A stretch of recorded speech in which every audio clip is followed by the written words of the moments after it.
I've got the main room painted. I'm up here against the left-hand wall.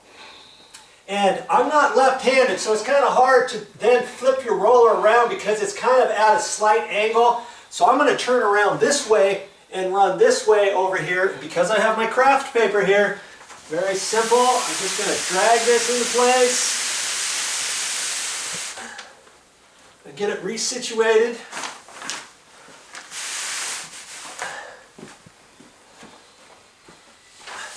This actually works probably better than a drop.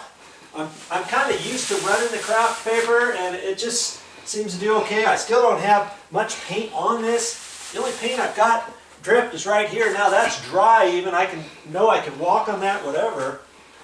Okay, so now I'm just going to start and I'm going to work backwards up behind my head. Get some paint on here. Because this has a slight little bend. When you're right-handed, you'll know what I mean as you're putting it up. Then it's very difficult to turn it around and run it with your hand that way, and then it's got a slight tilt on it. So that's why I don't want to go this way as much, okay? So I can just start here in the corner.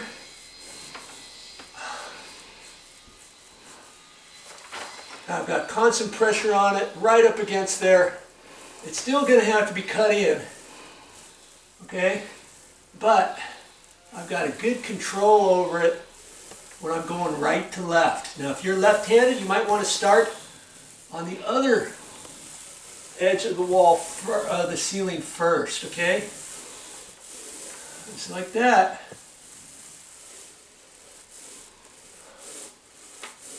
And this ceiling height is just about right with this roller because I can get constant pressure up there at any one time. And that makes for a nice, even go at it. Okay?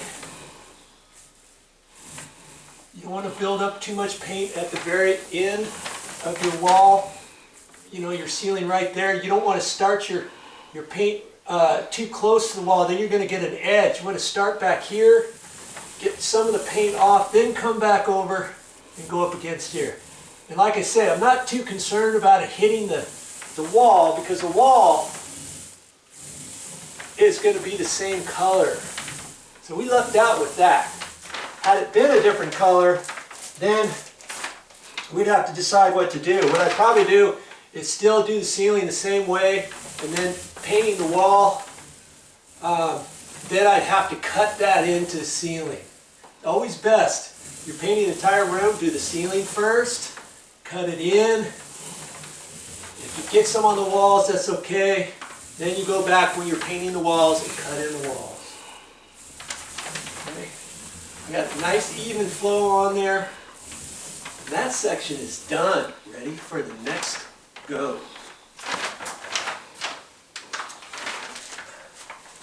All I'm going to do, oh, cameraman, you still on? Still on. Still on, okay.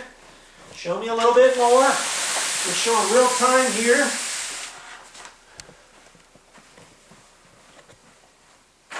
Now also what you can do is you can start to the forward and then work behind you.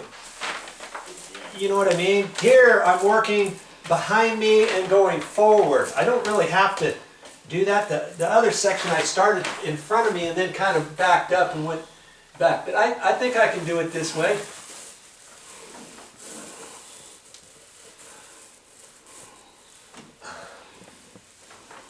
I like a little metal pole so that I can flex it a little bit. You see how I'm holding this? I've got constant pressure pushed up there with this hand and also at the bottom too, because I want a nice even amount of paint up there at any one go.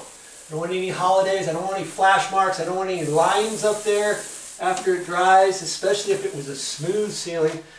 But this has a slight texture on it, so you know, if you do a halfway decent job, you should be fine. Okay. So right here is where I stopped. I'm going to start up here so I get a little bit of that paint off. Okay. Now I can blend it right in right there, I'm over my head. I'm doing nice even strokes right there. I overlap my paint on the other road that I've already done. And then when I finish it off, I'm going to go forward.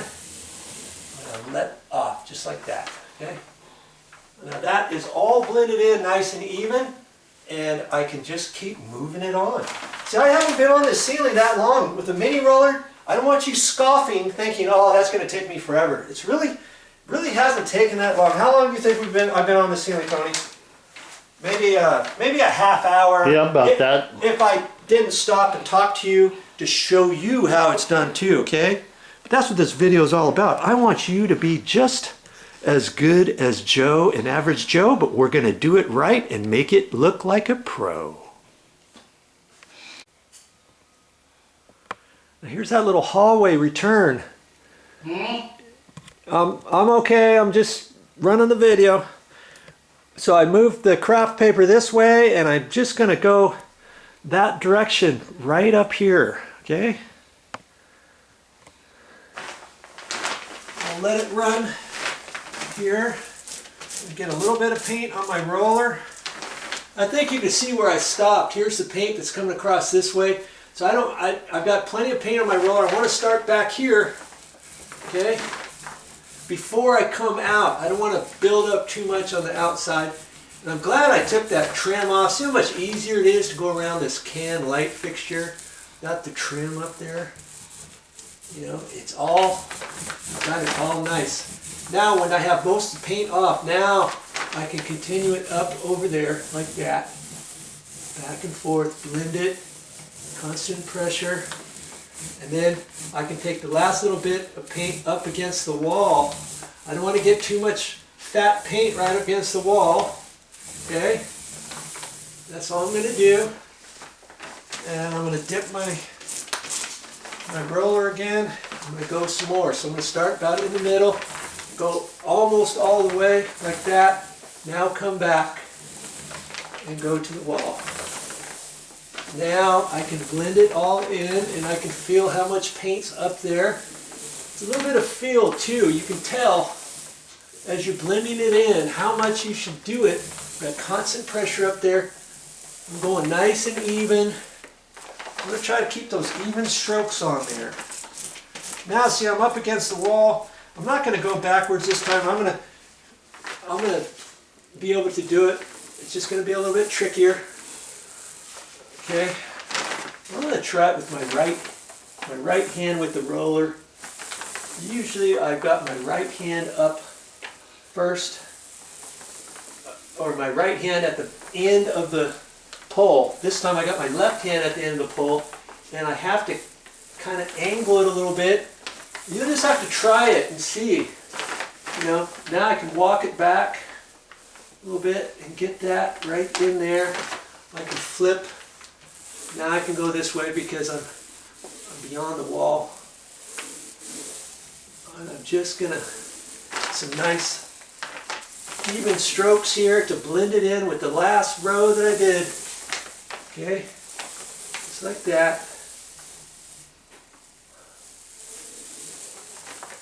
And that's it for that little ceiling.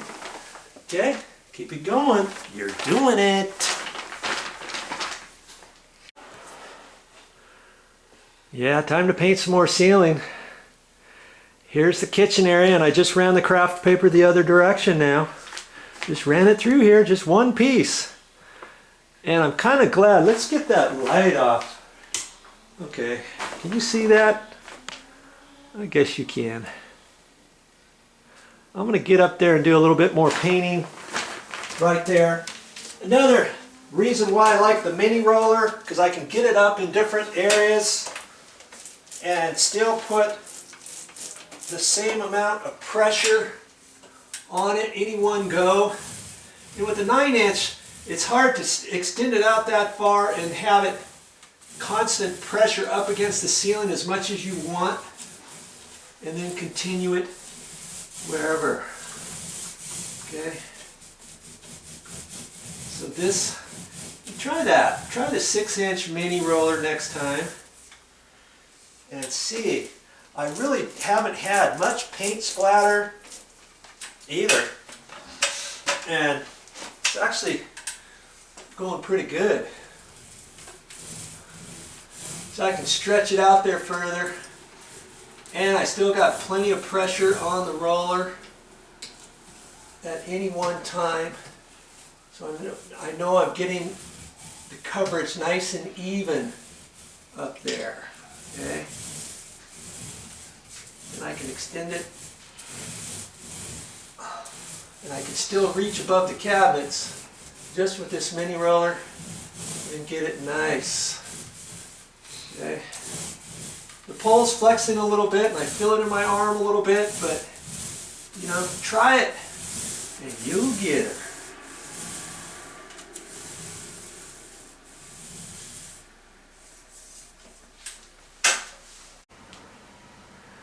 I don't know if you can see it or not, but I painted everything around that ceiling fan, and Tony still has to cut in just around that top trim, okay? But everything else I did with the roller, I got it pretty close. I didn't get a drip of paint anywhere. That's the beauty of using the 6-inch mini roller.